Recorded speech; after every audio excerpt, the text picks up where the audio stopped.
जय सनातन धर्म की प्रिय सनातनियों, आप सभी का स्वागत है हमारे इस कार्यक्रम में। सनातनियों, शनि जब से वक्री हुए हैं तब से इस दुनिया के अंदर रोज नए चेहरे हमें देखने को मिल रहे हैं, नई बातें हमारे सामने आ रही हैं। रोज कोई ना कोई नया समीकरण दुनिया के अंदर बनता जा रहा है। आने वाले समय के अंदर आप देखेंगे कि 15 अगस्त के दिन ट्रंप की और पुतिन की मुलाकात हो रही है। ये घटना अपने आप में बहुत बड़ी मायने रखती है। अगर ट्रंप कामयाब होते हैं तो बहुत कुछ बदलेगा, और अगर पुतिन कामयाब होते हैं तो भी बहुत कुछ बदलेगा। यानी किसी के लिए अच्छा और किसी के लिए बुरा तो होने वाला है। लेकिन आज भी समाज के अंदर बहुत लोग हैं जो आज भी ये कहते हैं, अरे अभी तो कलयुग के 4,32,000 साल हैं, अभी तो बहुत साल बाकी है। हाल ही के अंदर एक सोशल मीडिया पर बयान बहुत चर्चित हुआ था। प्रेमानंद जी ने कुछ शब्द कहे थे महिलाओं के संदर्भ में, और वो शब्द क्या थे? अगर किसी को बाजार का खाना खाने की आदत पड़ जाए, उसके जीभ को स्वाद लग जाए, तो उसे घर का भोजन अच्छा नहीं लगेगा। कहने का अभिप्राय यह था कि अगर व्यक्ति घर के बाहर अपने शारीरिक संबंध बना रहा है तो फिर घर के अंदर उसको अपने संबंध अच्छे नहीं लगेंगे। उनके कहने का अभिप्राय यही था, यानी सीधे सीधे वो इंसान के चरित्र पर बात कह रहे थे। कुछ लोगों ने इस बात को लेकर के कहा कि महिलाओं के बारे में ऐसे शब्दों का प्रयोग करना अच्छी बात नहीं है, ये उन्हें नहीं करना चाहिए था। तो कुछ लोग उनके समर्थन में भी आए कि वास्तव में परिस्थितियां तो इस समय ऐसी ही है, तो उन्होंने गलत क्या कहा। लेकिन सनातनियों, इन सब चीजों को अब जरा सनातन के पैरामीटर पर देख करके देखिए, क्या ये बातें ठीक हैं, या इन बातों के पीछे का मकसद कुछ और होता है, या ये बातें यूं ही अनायास फ्लो में निकल जाती हैं, बाद में इस पर विचार होता है। सनातनियों, एक बात बताइए, अगर आज समाज की ये दुर्दशा है, बच्चों के ये हालात हैं, उनका चरित्र का नैतिक पतन हुआ है, तो इसके लिए जिम्मेदार कौन है? समाज को सही रास्ता दिखाने का कार्य किसका है? संस्कार देने का कार्य किसका है? सत्य को दुनिया के सामने रखने का कार्य किसका है? ये तो संत समाज का ही है। दुनिया के अंदर संत समाज ही तो वो होता है जो अपने चरित्र का उदाहरण दुनिया के सामने रखता है, जिसे दुनिया फॉलो करती है। तो क्या संत समाज में ऐसे लोग नहीं हैं जो आज जेलों में बंद हैं? तो उनके प्रति फिर हमारा दृष्टिकोण क्या है? अगर समाज के अंदर ये दोहरा चरित्र अपनाया जाता है, जहां अगर कोई संत समाज से कोई ऐसा व्यक्तित्व निकलकर आता है जो अपने इन कृत्यों के कारण से जेल तक पहुंच रहा है, उसके बाद भी संत समाज उनका बहिष्कार नहीं करता है, तो आम समाज के बीच में एक संदेश क्या जाएगा कि अरे, जब ये इतने बड़े होकर के भी ईश्वर की चर्चा करने के बाद भी यदि इनका आचरण ऐसा हो सकता है और इनका कुछ नहीं बिगड़ रहा, तो फिर हम साधारण इंसान अगर कुछ अपनी मर्जी से कर रहे हैं तो फिर इसमें गलत क्या है? अब कैसे समाज को सही रास्ते पर लाने का प्रयास करेंगे, जबकि जिसके ऊपर ये जिम्मेदारी है वही अपना कार्य नहीं कर रहा है? और ऐसा नहीं है कि केवल एक क्षेत्र में है, हर जगह आपको ये माहौल देखने को मिलेगा।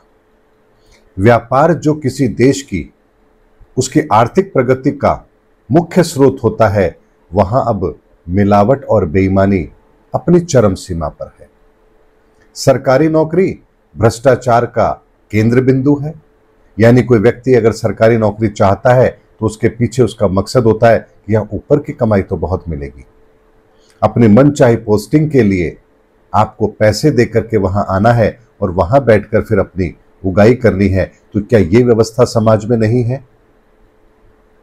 अगर न्यायिक प्रणाली अपना कार्य ना करे तो क्या परिणाम होंगे? शिक्षा जिसे इंसान के सर्वांगीण विकास के लिए होना चाहिए, वहां केवल किताबी ज्ञान मिले तो समाज कैसा होगा? जिस घर में बच्चों को संस्कारित करने की शिक्षा दी जानी चाहिए, वहां केवल उन्हें अच्छी सुविधाएं ही दी जाएं, उसके अतिरिक्त और किसी की आवश्यकता ही उन्हें महसूस नहीं होती है। उन्हें लगता है परिवार को कि हमने बच्चों को सब कुछ संसाधन दे दिए, हमारा काम हो गया, तो वहां बच्चे संस्कारित होंगे कैसे?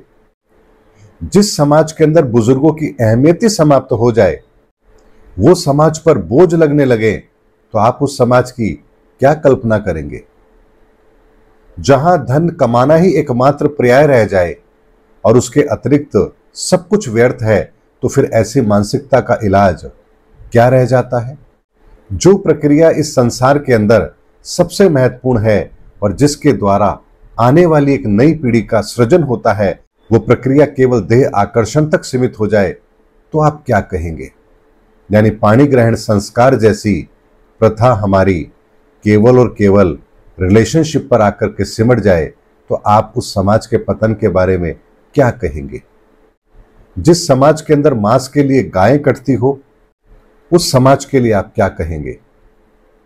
जहां धर्म केवल और केवल जिहाद का तरीका बन जाए, उस समाज के लिए आप क्या कहेंगे? जहां रिश्ते केवल स्वार्थ के लिए निभाए जाते हो, उस समाज के लिए आप क्या कहेंगे? जिस समाज के अंदर सम्मान पाने का पैमाना केवल आपका धन हो जाए, तो उस समाज के लिए आप क्या कहेंगे? जिस समाज के अंदर पहनावा फैशन में तब्दील हो जाए, उस समाज के लिए आप क्या कहेंगे? जिस समाज के अंदर अन्नपूर्णा आपके शरीर के लिए अच्छा भोजन केवल स्वाद में बदल जाए और उसके अतिरिक्त उसका कोई मूल्य ना रहे, उस समाज के लिए आप क्या कहेंगे? जहां राजनीति केवल पैसा और ताकत का जरिया बन जाए, उस समाज के लिए आप क्या कहेंगे? जहां किसी देश की प्रगति का पैमाना केवल उसकी जीडीपी कहलाए, उस समाज के लिए आप क्या कहेंगे? जिस देश के अंदर आज भी गरीब भूखा सोता हो और किसी को 2 वक्त की रोटी कमाने के लिए भी पूरी मेहनत करने के बाद उसका पारिश्रमिक ना मिलता हो, तो उस समाज की उन्नति का पैमाना क्या होगा?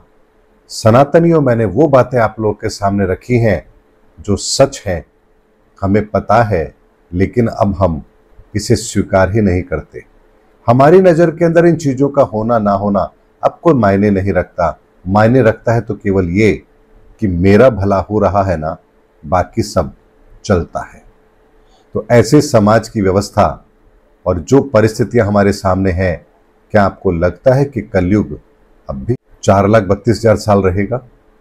तो जब हमारी मानसिकता में यही है कि अरे अभी तो कलयुग ने 4,32,000 साल और अभी हमारे बाकी हैं, ये तो पूरा 4,32,000 साल का है, अभी तो केवल 5,000 साल हुए हैं, इतने हजार साल बाकी हैं, इतने लाख साल बाकी हैं, तो आपको युग परिवर्तन कहां दिखाई देगा? आपको गिरती हुई मानसिकता कहां दिखाई देगी? इसीलिए सनातनियों, अब वो समय नजदीक आ रहा है जब इन सारी व्यवस्थाओं के अंदर एक बहुत बड़ा सुधार आने वाला है। परिस्थितियां पूरी तरह से बदलने वाली है और एक नई व्यवस्था का जन्म धर्म युग के आधार पर होने वाला है और इसीलिए इसे कहा जाता है युग परिवर्तन। सनातनी वो कड़वी सच्चाई है जिसे हमें समझना पड़ेगा और वर्तमान के हालात हमें पल प्रतिपल उस परिस्थिति की ओर लेकर जा रहे हैं जहां हमें ये पता ही नहीं है कि हमारी गति क्या होने वाली है। इस बात को ऐसे समझिए कि कोई व्यक्ति, उसको अचानक से कोई परेशानी होती है और वो हॉस्पिटल जाता है। हॉस्पिटल जाता है तो उसे पता लगता है कि उसको कैंसर है और लास्ट स्टेज का कैंसर है और अब केवल उसके पास कुछ महीने ही बचे हैं। तो अब बताइए उस व्यक्ति के हालात क्या होंगे? उसके बीमार होने से एक दिन पहले तक उसे पता ही नहीं था कि वो किसी रोग से ग्रसित भी है। उसकी जिंदगी बड़ी सामान्य थी, लेकिन जैसे ही तकलीफ आई और पता लगा ये तकलीफ तो उसकी जानलेवा है और उसी पल से उसकी जिंदगी पूरी बदल गई। अब उसके लिए जिंदगी के अंदर कोई चीज मायने नहीं रखती। मायने रखती है तो केवल और केवल वो 2 माह का समय जो अब उसकी जिंदगी के अंदर शेष है।